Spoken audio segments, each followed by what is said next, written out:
আজ আমি তৈরি করে দেখাবো দক্ষিণ ভারতের জনপ্রিয় পদ চিকেন ঘি রোস্ট। মশলা ভাজা গ্রানে ভরে উঠবে আপনার রান্নাঘর। প্রথমে চুলায় লো আছে কড়াইতে শুকনো মরিচ দিব 3টি, আস্ত জিরা দিব 1 চা চামচ, আস্ত কালো গোলমরিচ 10 থেকে 12টি, আস্ত ধনিয়া হাফ চা চামচ, মৌরি হাফ চা চামচ, মেথি হাফ চা চামচ।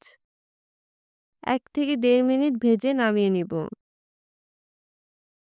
মশলাটা একটু ঠান্ডা হলে গুঁড়া করে নিব।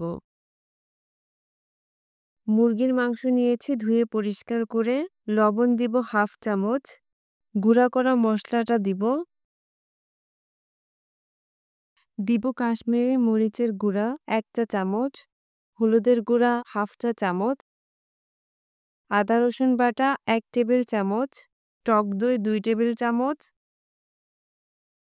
তেঁতুলের পিউরি দিব 1 চামচ, লেবুর রস দিব 1 চামচ। এবার সবকিছু মেখে নিব।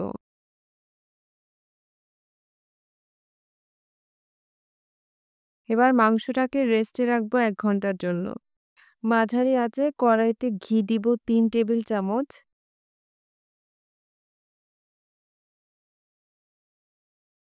পেঁয়াজ কুচি দিব 1 কাপ। 2-3 মিনিট পেঁয়াজটা ভেজে নিব। মেরিনেট করা মুরগির মাংস দিব।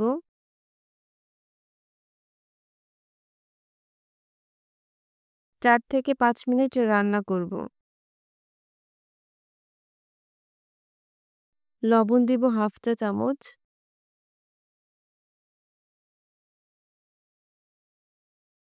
এবার ঢেকে রান্না করব লো আঁচে 10 মিনিট। 10 মিনিট পর ঢাকনা খুলে এখন আমি খেজুরের গুড় দিব 1 চামচ।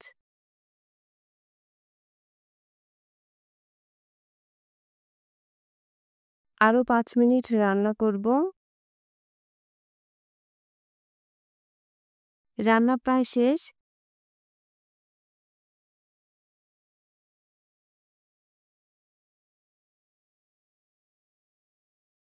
কারি পাতা দিব কয়েকটা।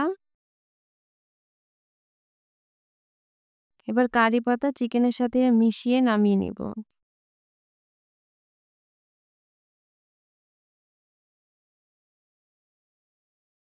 এই মশলাদার গ্রানে ভরপুর চিকেন ঘি রোস্ট একবার খেলে বারবার চাইবেন।